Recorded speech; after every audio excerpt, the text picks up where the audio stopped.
I'm Bett Bollhoefer, and I'm going to be sharing my product journey. I'm very excited to share this because I am a product manager when I really think about who I am as a person. So I'm going to be going through my own personal journey, my story, things that have happened to me that have shaped the way I think about product. And I'm going to be also sharing some other aspects of product management, what it is, and then terms to know, knowing thyself, knowing thy customer, and also talking about why now, why product management now. I'm going to start with my childhood. I grew up in Key West, and as a young child, I was not given any kind of allowance. And so I learned that if I wanted to have money to spend on various items, I had to come up with products to sell to customers. And of course, all those words were not something that I knew at the time. So I was around 7 or 8 years old when I built my first lemonade stand. Now, I think everyone has some experience with doing something like this, a lemonade stand. This was 100% my idea. My parents never thought or worried about me or what I was up to. They were very busy. I'm the oldest of 9 kids, although when I was 7, there was probably only 3 or 4 of us at that time. And so the first thing I did was I thought about the traffic on the street I lived in. I lived on Flagler Avenue in Key West, Florida, which is southernmost point of Florida in the United States, the continental United States. I lived across the street from the Marriott Hotel. And I noticed as a 8-year-old, let's just say I'm 8, there was a lot of foot traffic. Key West is also very hot. I had heard about lemonade stands from the ether, let's say. And so I wanted to have my own lemonade stand, but I wanted to have a twist on it.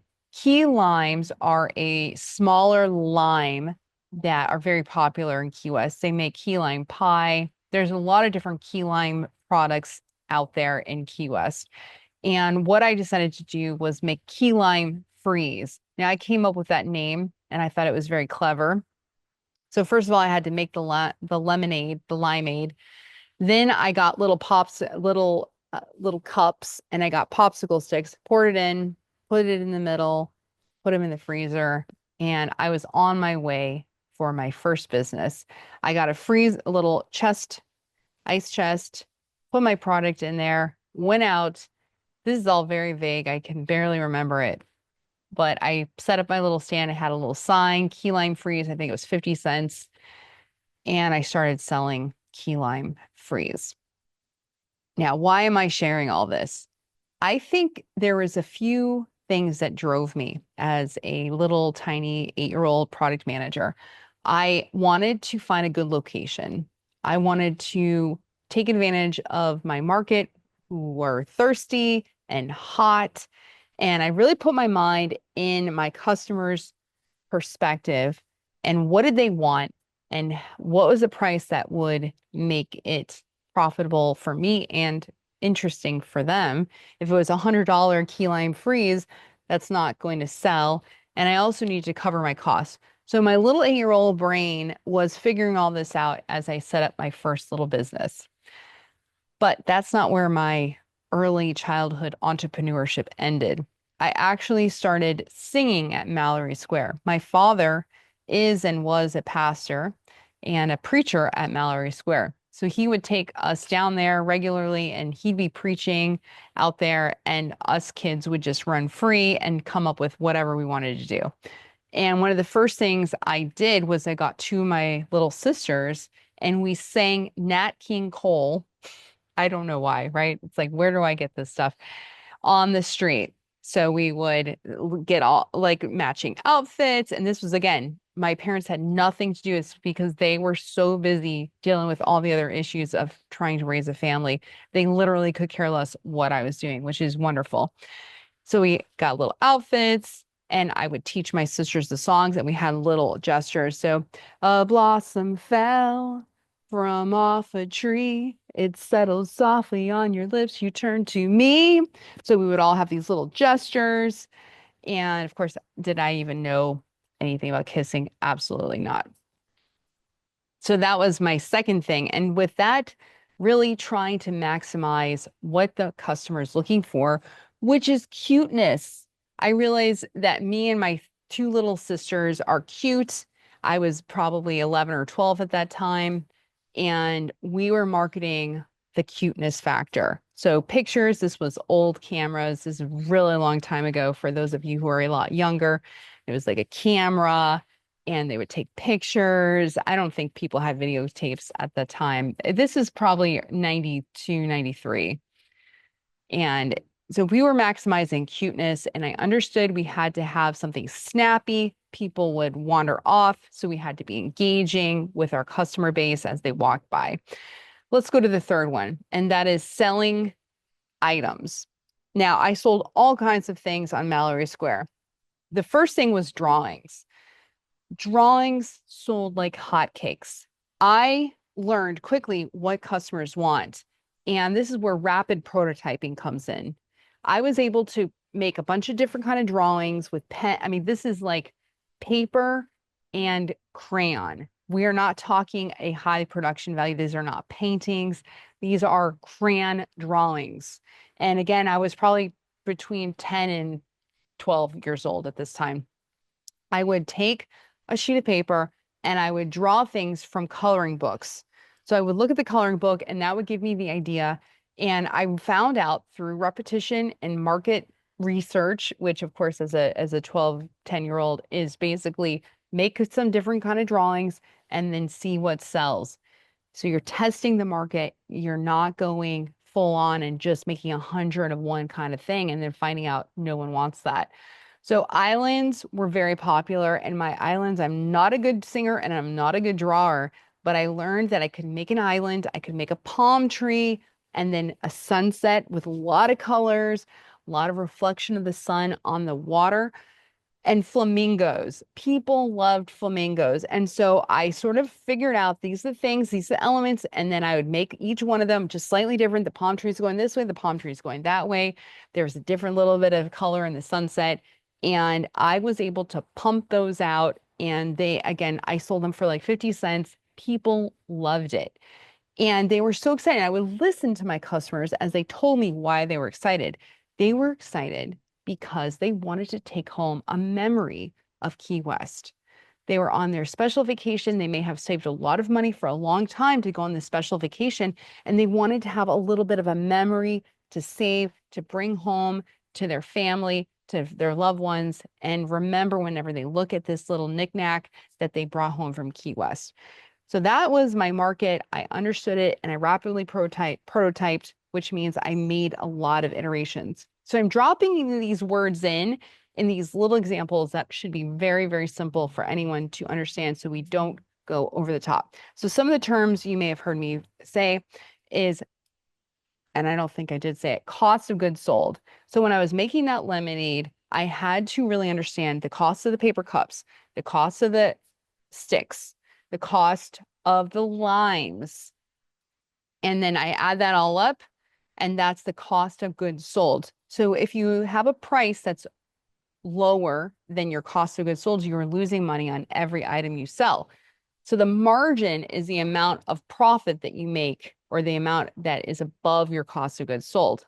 So let's say it costs $2 to make a gallon of key lime aid, and then I can sell 100 of those. That's probably way too many. Let's say 20. So it's $2 divided by 20, and that would give me how much money am I making on each.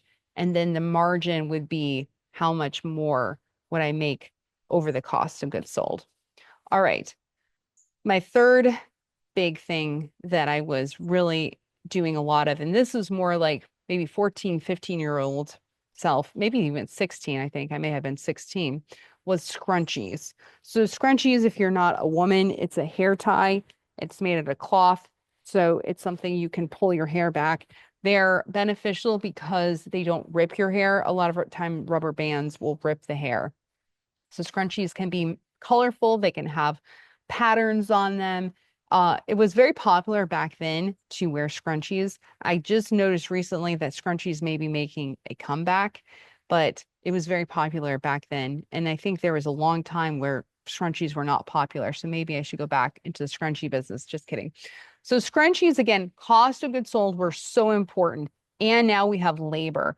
Making key lime freeze was not expensive. Making drawings did not take that much time. Trust me, I could draw those things very fast. But making scrunchies actually did take me some amount of time. So now labor comes in. So cost of goods sold will now have to include labor costs. I would have to, so my mother, thankfully, was a seamstress and she had tons and tons of fabric everywhere. She loved making quilts.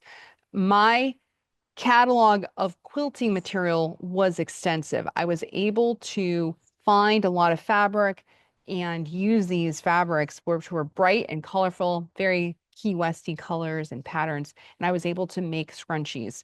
Now, scrunchies are a technical feat. You have to make sure that the seamstress, so I would use a sewing machine to make this. And by the way, again, I am not a good seamstress. I am very bad at it, very, very poor.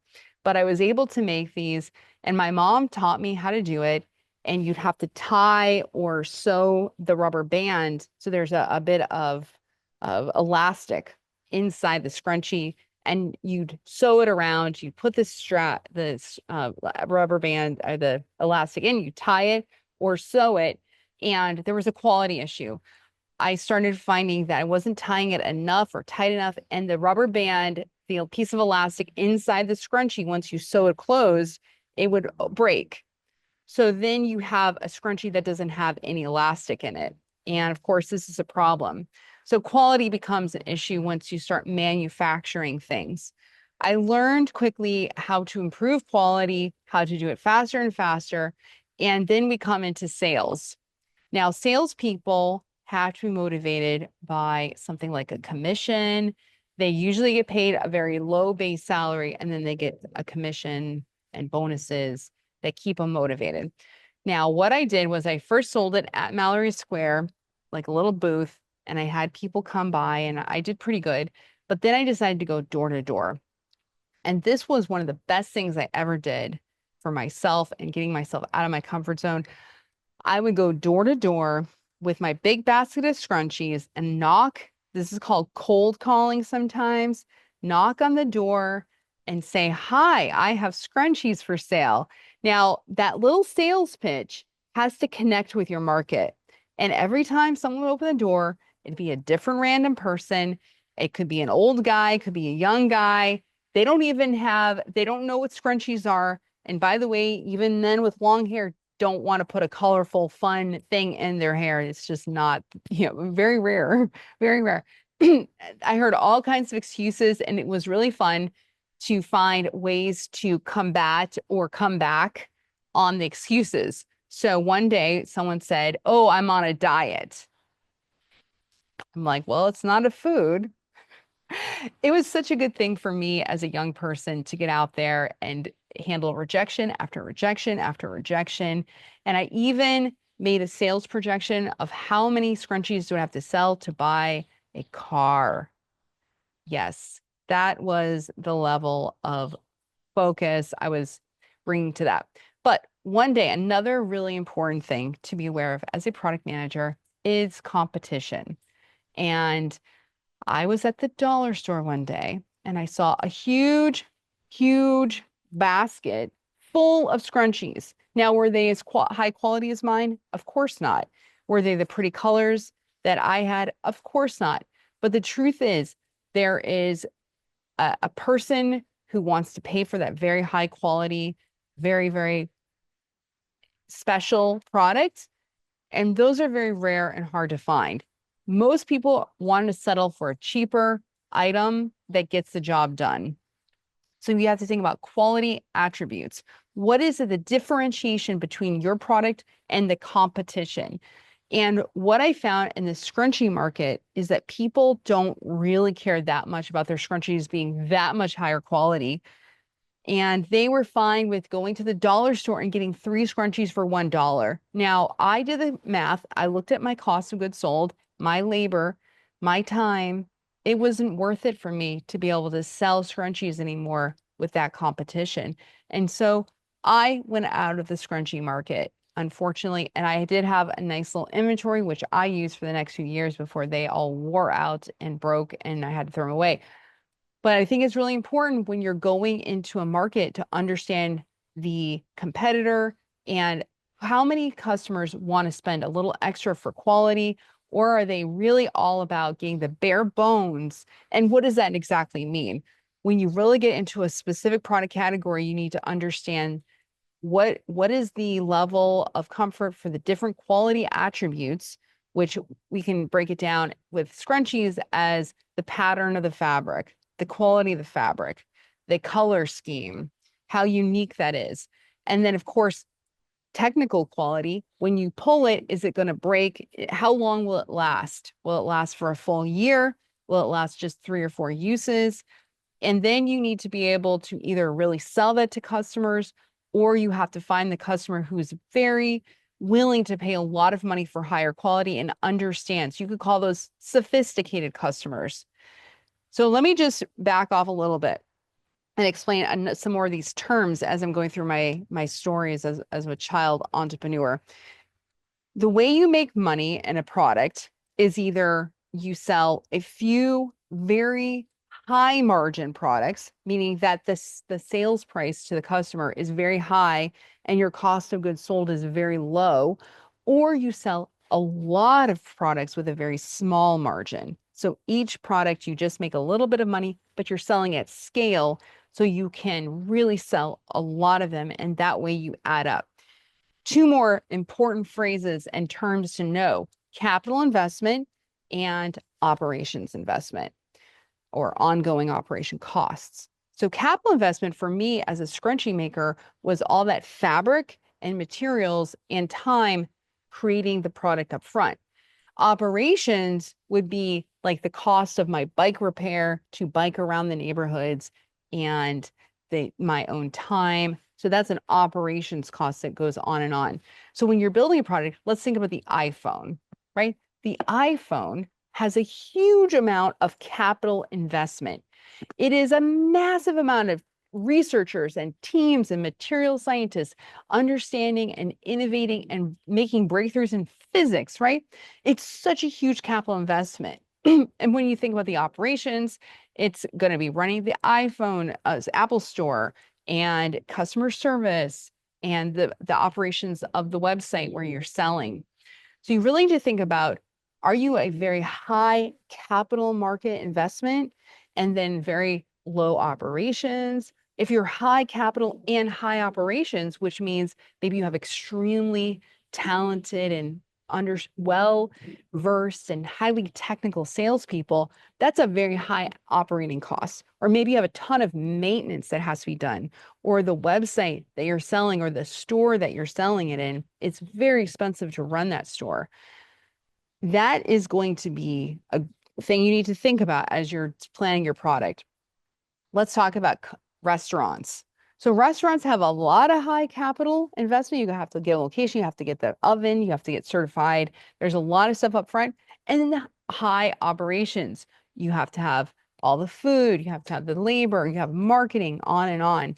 So you really need to think carefully about what business you're getting into to understand those costs and how to make sure that you're making money and not going out of business. Great. So let's talk about knowing thyself. When you're thinking about making a product, you really want to think about knowing your own self. What do you want? What are you passionate about? And do you really even want to make a product? It is going to be a long journey when you're building a product, and it's going to be very important for you to know that you're going to be able to do this and you're going to be able to get through it. So knowing your why is going to be really important. And how do you get to your why? I have a meditation, which I will record for you, that is a chakra meditation.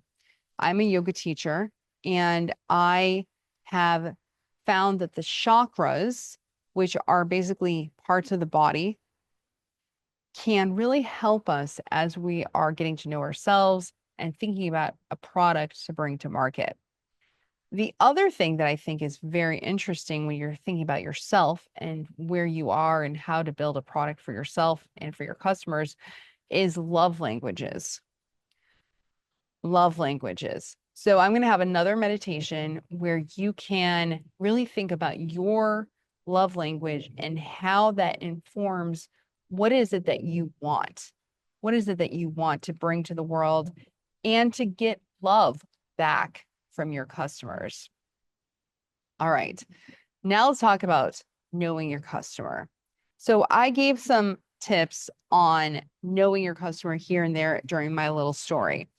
But I think there's another framework that is really great for getting to know your customer and margin and how to price and how to talk to your customer. So location and marketing language are all going to be part of this. And I think it's important to do this up front so that you can actually save time and money.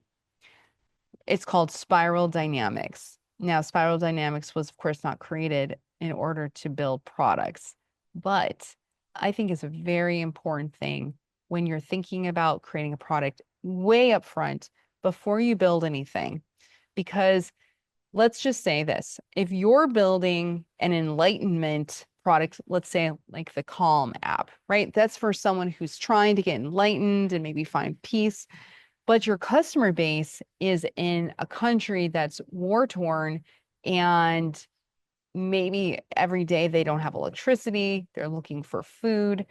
You're basically having a spiral mismatch. So your customer base is in beige or red or purple. They're just trying to survive, right? And you're building an app that's more for like, okay, now let's get into the bigger meaning of life or just reduce stress. You have to have electricity to connect to the Calm app, right? Then you have to have a phone that works on a network.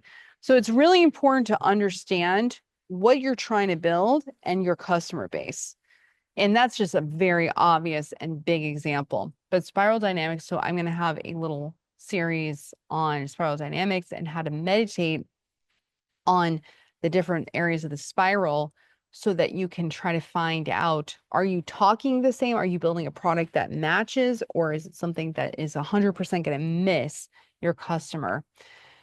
And then the final thing is really trying to think about the life you want to live and like, what do you want your day to be like? Your day architecture and your product that you're building.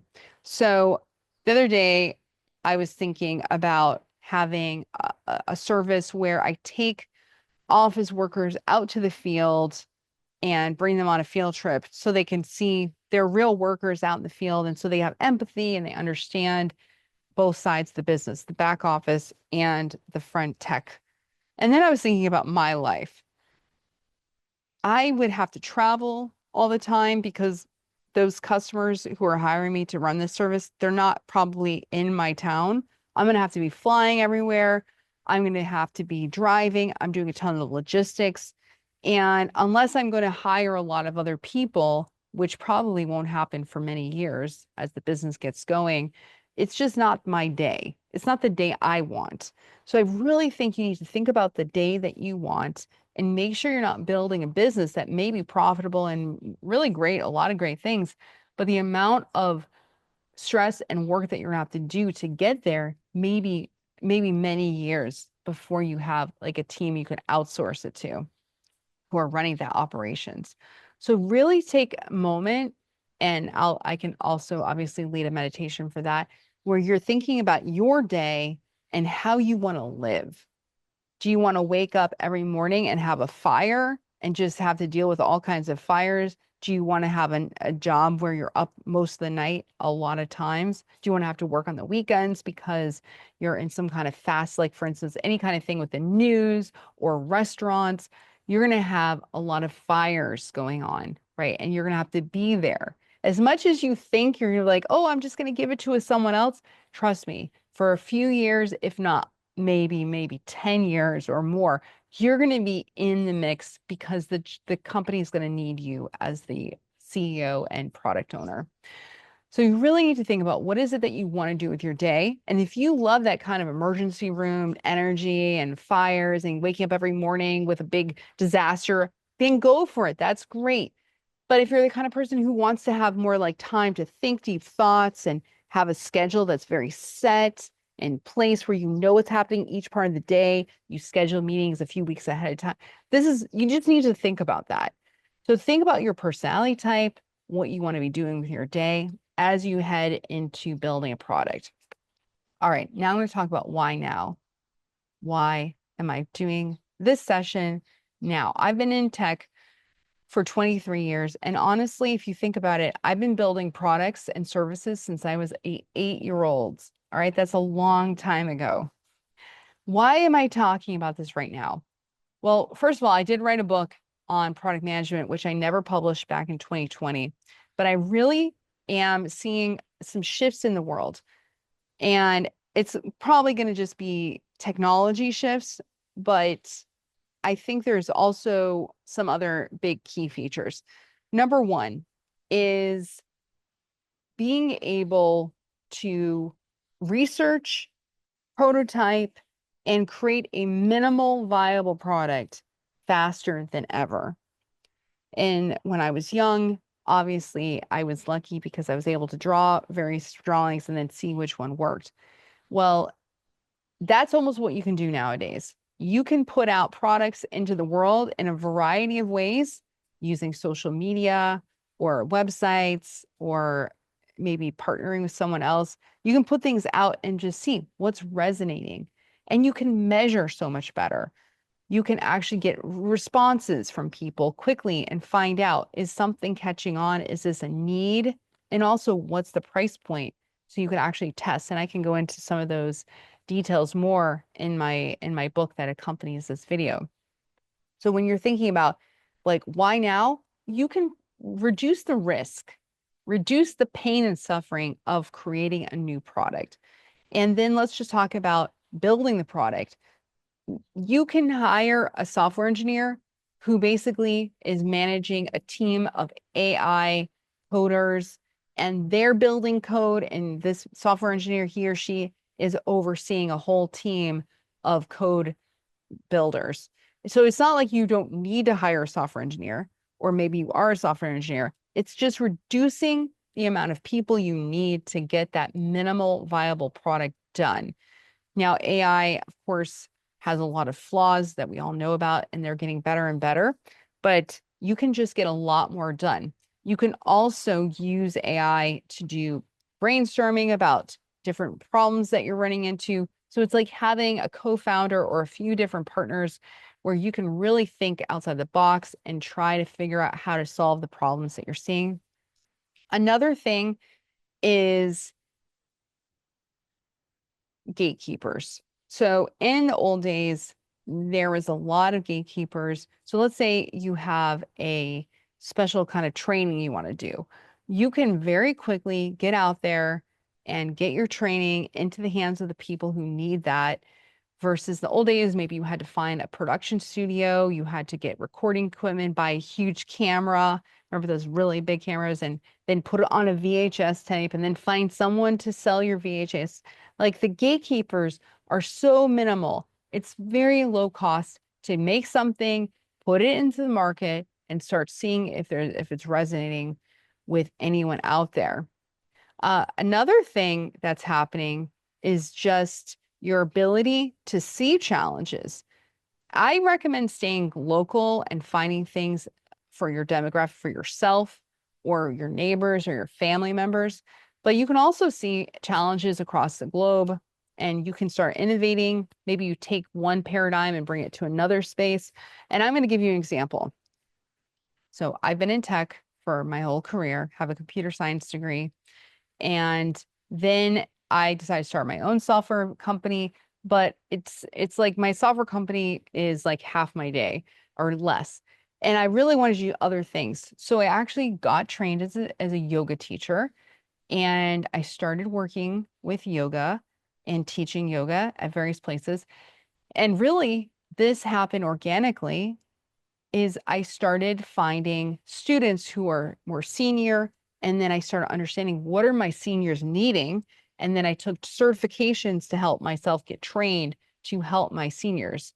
They taught me, they're my customer, they taught me what they needed.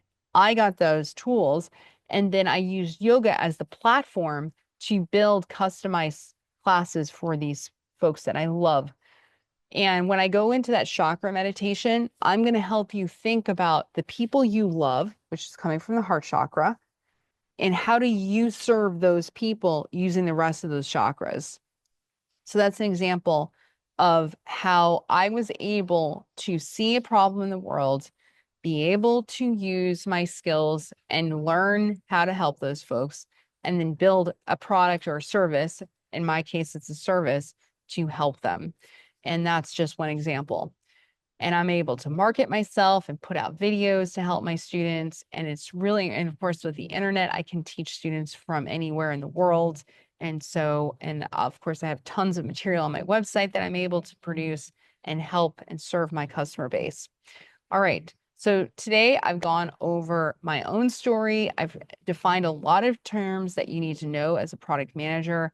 And I've sort of given a hint of some other things that I'm going to be bringing to market here to help you along your product manager journey. And thank you so much. And namaste.